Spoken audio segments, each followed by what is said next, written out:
Hey there, Tiffany here with Years of Years, and it's this day in Disney for July 20th.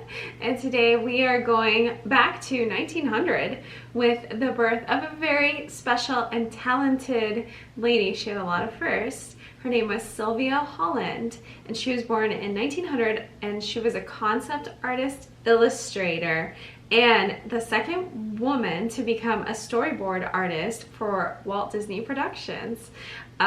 She was born in Hampshire, England. She was hired in September of 1938, and she went on to make contributions to the Pastoral Symphony segment of Fantasia and Little April Shower sequence, the Little April Shower sequence of Bambi back in 1942, Victory Through Air Power, and the short How to Play Baseball, a goofy short, pretty cool. One of those how-tos. You guys know I love the how-to goofy shorts. Holland was actually laid off from Disney Studios after World War II, but she really continued to consult for them for the rest of her life and did some really cool things. So like I said, she was born in England, and she actually went to school to become an architect. So that's really interesting. Her story of how she went from living in England to transitioning to Los Angeles. So she was born in the village of Anfield, England. And her father was a clergyman, and they had 4 daughters, her mother and father. And as a child, she developed the hobby of photography after receiving a Kodak point and shoot camera. That was pretty amazing. Her father was really supportive of women, and he actually organized an all-woman string orchestra. So that's just, born in 1900, she, lived a life where women did stuff like that. And when maybe in other places they didn't, she was raised too. She went to school at the Architectural Association School in 1919 in London. And she was the first woman to graduate from the Royal Institute of British Architects. So she was very talented as an architect, and she met her husband Frank Holland there in school, and they actually moved to Canada. They lived in Victoria, British Columbia, and they had their first child, Theodora. And so while they were living in Canada, her husband contracted like a cold, and then he got an ear infection. It was actually turned out to be mastitis, and around the same time they had a son. Well, after a few years, their son contracted mastitis, so the doctors were like, you need to move to a drier, warmer climate. So that's when their family moved to Los Angeles.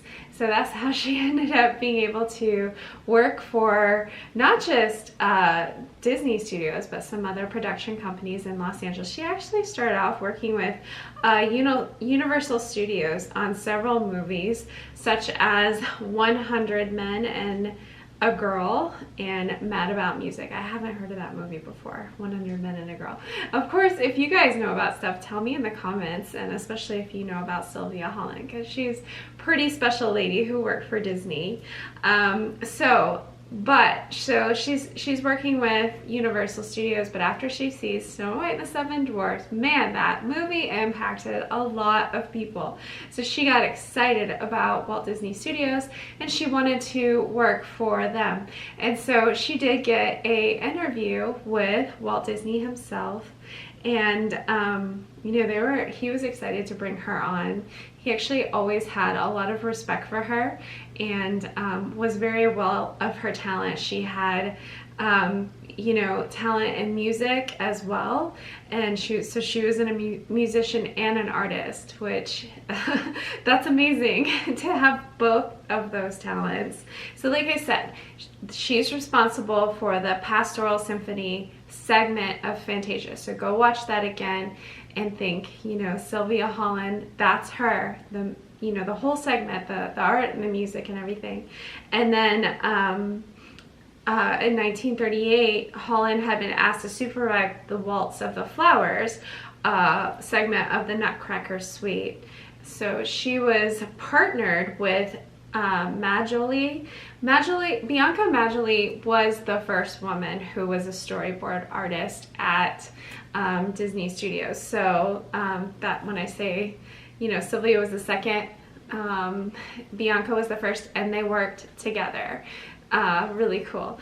But anyway, so they, throughout her career with Disney Studios, like I said, Walt Disney highly regarded her, and noting that she was a highly talented artist with a marvelous sense of decoration and color, who contributed immensely to the good taste and beauty of our pictures. Fantastic. I just love that sentiment and thought, and the way that he could see her for her specific talents. He's so phenomenal at seeing people, bringing people together with their specific talents that could be utilized in the right places at the right time.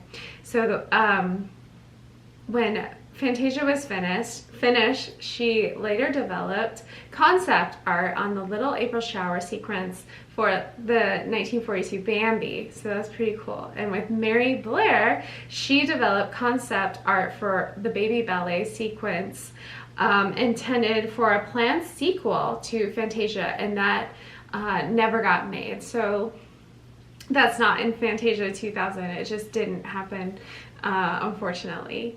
And then she also was working on storyboards for The Little Mermaid. There was an early version of The Little Mermaid that they were going to do that did not get completed as well. So darn, like I want to see some of this work that she did work on that didn't get shown. I hope they still have it. They were so careful at keeping things, so it'd be cool someday if that can all be somehow cataloged online or given to us in some sort of form that we could see some of the things that were worked on but never made. I think that would be really interesting. She did do worked on Victory Through Air Power. You know, that was all with the war and the stuff that they were doing then. And then in 46, she actually did, they again abandoned segments of Make Mine Music, but she had worked on that as well. She had written story treatments about Greek muses, which later became the Two Silhouettes sequence. So after, like I said, she was laid off from Disney, she still worked with them, but she also worked with Metro-Goldwyn-Mayer. She then became a children's illustrator for Whitman Publishing, as well as working on greeting cards for Macmillan's readers. So she purchased 3.5 acres in the San Fernando Valley, in which she constructed 2 houses and an office on Ventura Boulevard. And during the 1960s and 70s, she developed a pastime of, this is really interesting, developing a new breed of Siamese cats, the Balnies, and which brought her international attention. Wow, this lady, she's so talented, so interesting, so smart, to get into, you know, hey, I've done all this stuff, architecture, working for Disney storyboards, music, now I'm gonna, you know, crossbreed cats because I want to. So really, really cool. She passed away in 1974 though, and she actually passed away, I wanted to mention, in Tarzana, California. And that is the Tarzana, California, that was named after Tarzan and Edward Rice Burroughs. You know, so I just find Tarzana, or Edgar Rice Burroughs, sorry.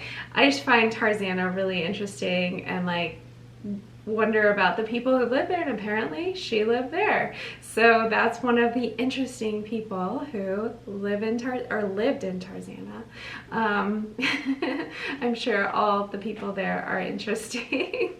I'll have to visit someday. But yes, Sylvia Holland, really cool special lady that gave so much to Disney and so many other things as well. So happy to know about her. That's it for this day at Disney, and we'll see you guys next time. Bye!